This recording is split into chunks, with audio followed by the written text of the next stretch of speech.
السلام علیکم ورحمۃ اللہ وبرکاتہ۔ ناظرین، مجددی آفیشیل چینل میں خوش آمدید۔ ناظرین، اللہ تعالیٰ نے انسانوں کو اور جانوروں کو جوڑے میں پیدا کیا، جیسے نر اور مادہ۔ انسانوں میں مرد اور عورت بنائے تاکہ وہ دونوں ایک دوسرے کو جائز طریقے سے خوشی دے سکیں۔ حضرت لوط علیہ السلام حضرت ابراہیم علیہ السلام کے زمانے کے نبی تھے۔ آپ ابراہیم علیہ السلام کے بھتیجے تھے۔ آپ کو اللہ تعالیٰ نے ایک ایسی قوم کی طرف بھیجا جو فلسطین، بیت المقدس یا جورڈن کے آس پاس بسی ہوئی تھی، جسے سوڈوم کہا جاتا ہے۔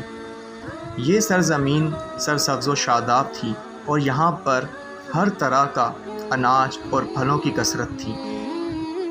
اس قوم کے لیے لوط علیہ السلام کو نبی بنا کر بھیجا گیا، اسی لیے اس قوم کو قوم لوط کہا جاتا ہے۔ اس قوم میں اس وقت ایسی برائی پائی جاتی تھی جو ان سے پہلے دنیا کی کسی بھی قوم میں نہیں پائی گئی۔ اس قوم کے مرد اپنی نفسیاتی جسمانی خواہش کو پوری کرنے کے لیے مردوں کے پاس جاتے تھے، اور یہ بے حیائی اور برائی اتنی عام ہو گئی تھی کہ وہ اپنے اس برے کام کو برا نہیں سمجھتے تھے، بلکہ اس پر فخر کیا کرتے تھے۔ روایتوں میں آتا ہے کہ اس بے حیائی کے کام کی شروعات شیطان نے کی۔ وہ ایک خوبصورت نوجوان بن کر آیا اور اپنے ساتھ وہاں کے مردوں کو برا کام کرنے کے لیے بہکایا، اور اس طرح قوم لوط میں یہ برائی پیدا ہو گئی۔ وہ لوگ عورتوں کو چھوڑ کر مردوں سے اپنی ہوس پوری کرنے لگے۔ روئے زمین پر یہ برا کام حضرت لوط علیہ السلام کی قوم سے شروع ہوا تھا، اس لیے آج بھی اس برے کام کو ہم جنسی پرستی کے نام سے جانا جاتا ہے۔ حضرت لوط علیہ السلام نے اپنی قوم کی اصلاح کی بہت کوشش کی۔ کئی برس ان کے بیچ میں رہ کر دین کی دعوت دیتے رہے، نصیحت کرتے رہے، اللہ تعالیٰ کے عذاب کی دھمکی دیتے رہے، لیکن ان کی قوم پر کوئی اثر نہ ہوا۔ حضرت لوط علیہ السلام نے کہا، اے میری قوم، تم لوگ ایسا برا اور بے حیائی کا کام کر رہے ہو جو آج تک دنیا میں کسی نے نہ کیا۔ یہ بہت گناہ کا کام ہے۔ تم اپنی عورتوں کو چھوڑ کر مردوں کے پاس جاتے ہو۔ اگر تم اپنے اس برے کام سے باز نہ آئے تو مجھے ڈر ہے کہ ایک دن تمہیں اللہ تعالیٰ کا عذاب آ گھیرے گا۔ میں تم سے اپنے اجر کی کوئی قیمت نہیں مانگتا، میرا اجر تو میرے رب کے پاس ہے جو سارے عالم کا مالک ہے۔ اس پر ان کی قوم کے جو دولت مند امیر سردار تھے، انہوں نے کہا، ہمیں نصیحت مت کرو، بڑے پاک صاف بنتے ہو، اگر تم نے نصیحت دینا بند نہ کیا تو ہم تمہیں شہر سے باہر نکال دیں گے۔ حضرت لوط علیہ السلام کی نصیحتوں کا جب ان کی قوم پر اثر نہ ہوا سوائے تھوڑے سے لوگوں کے جو ایمان لائے، تو حضرت لوط علیہ السلام نے اللہ تعالیٰ کی بارگاہ میں دعا کی، اے میرے رب، میں نے اپنی قوم میں دن رات تبلیغ کی اور انہیں تیرے عذاب سے ڈرایا، لیکن وہ اپنے کفر میں اور آگے بڑھ گئے۔ اے میرے رب، اب یہ ایمان نہیں لانے والے، اب ان کا فیصلہ تو ہی کر۔ اللہ تعالیٰ نے قوم لوط کو عذاب دینے کے لیے 2 فرشتے بھیجے۔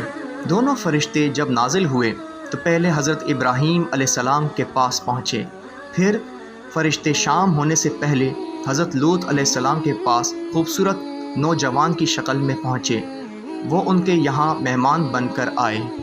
حضرت لوط علیہ السلام کو اپنی قوم کے لوگوں کا پتہ تھا، اسی لیے جب انہوں نے اپنے خوبصورت نوجوان مہمانوں کو دیکھا تو غمگین ہو گئے اور دل ہی دل میں کہنے لگے، آج کا دن بڑی مصیبت کا دن ہے۔ انہیں ان کی فکر لاحق ہوئی کہ کہیں ان کی قوم کے لوگ ان کے مہمانوں کے ساتھ کوئی برا کام نہ کریں، اسی لیے وہ جلدی سے اپنے مہمانوں کو اپنے گھر کے اندر لے گئے۔ لیکن ان کی بیوی دوڑتی ہوئی گئی اور اپنے قوم کے امیر سرداروں اور بدکاروں کو اپنے گھر میں آئے ہوئے مہمانوں کی خبر دے دی۔ قوم کے بدکار لوگ حضرت لوط علیہ السلام کے گھر آ پہنچے اور حضرت لوط علیہ السلام سے کہا، ان لڑکوں کو ہمارے حوالے کر دو۔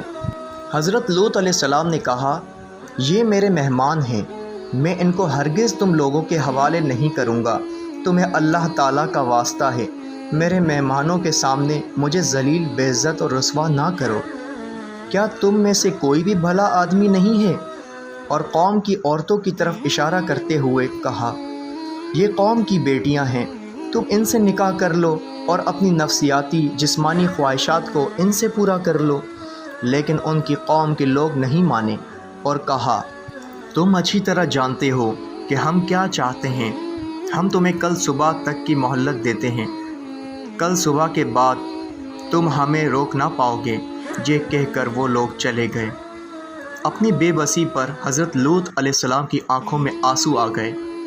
وہ چاہ کر بھی اپنے مہمانوں کی حفاظت نہیں کر سکتے تھے، کیونکہ ان کی قوم کے بدکار لوگ تعداد میں زیادہ اور طاقتور تھے۔ حضرت لوط علیہ السلام نے کہا، اے کاش مجھ میں تم سے مقابلے کی قوت ہوتی، یا میں کسی زبردست کا آسرا پکڑ پاتا۔ تب فرشتوں نے کہا، ہم عذاب کے فرشتے ہیں، اے لوط گھبرانے کی ضرورت نہیں ہے، ہم تک تو کیا اب وہ تم تک بھی نہیں پہنچ سکیں گے۔ اللہ تعالیٰ نے ہمیں آپ کی قوم کے عذاب دینے کے لیے بھیجا ہے۔ آپ اور آپ کے ساتھ جو لوگ بھی ایمان لائے ہیں، صبح صادق سے پہلے اس بستی کو چھوڑ کر دور چلے جائیں، اور خبردار کوئی مڑ کر پیچھے نہ دیکھے، اب ان گناہگاروں میں سے کوئی نہیں بچنے والا۔ حضرت لوط علیہ السلام اور جو لوگ ان کے ساتھ ایمان لائے تھے، صبح ہونے سے پہلے بستی چھوڑ کر دور جا چکے تھے۔ صرف حضرت لوط علیہ السلام کی بیوی پیچھے رہ گئی، کیونکہ وہ بھی کافر تھی۔ اب فرشتوں نے زمین کو جڑ سے اکھاڑ کر پلٹ دیا اور کئی کلومیٹر، تقریباً 40 کلومیٹر تک گہرے زمین میں دھسا دیا۔ پھر ان پر پتھر اور تیزاب کی بارش کی۔ اس طرح ان گناہگاروں کا نام و نشان مٹا دیا گیا اور کوئی بھی نہ بچ سکا۔ جہاں عذاب ہوا تھا وہ جگہ آج بھی موجود ہے، اسے ڈیڈ سی، بحار مردار، بحار لوط کے نام سے جانا جاتا ہے، اور آج بھی اس پر جو عذاب ہوا تھا اس کی وجہ سے اس سمندر میں مچھلی تو کیا، کوئی کیڑا مکوڑا بھی پیدا نہیں ہوتا، اور اس کا پانی اتنا نمکین ہے کہ اس کو منہ سے لگا لو تو الٹی ہو جائے۔ گناہ گاروں اور نافرمانوں کو اللہ تعالیٰ اس طرح عذاب دیتا ہے، زندگی میں بھی اور مرنے کے بعد بھی۔ لیکن افسوس کی بات ہے کہ انسان ایسی باتوں سے کوئی سبق نہیں لیتا۔ آج کچھ ماڈرن قسم کے لوگ اور یہود اور نصارہ اس برے کام کو برا نہیں جانتے، اور ایسے برے کام کرنے والوں کو قانونی درجات دے رہے ہیں۔ اللہ تعالیٰ ہم سب کو ایسے برے کام اور ایسے برے خیالات سے بچائے، آمین۔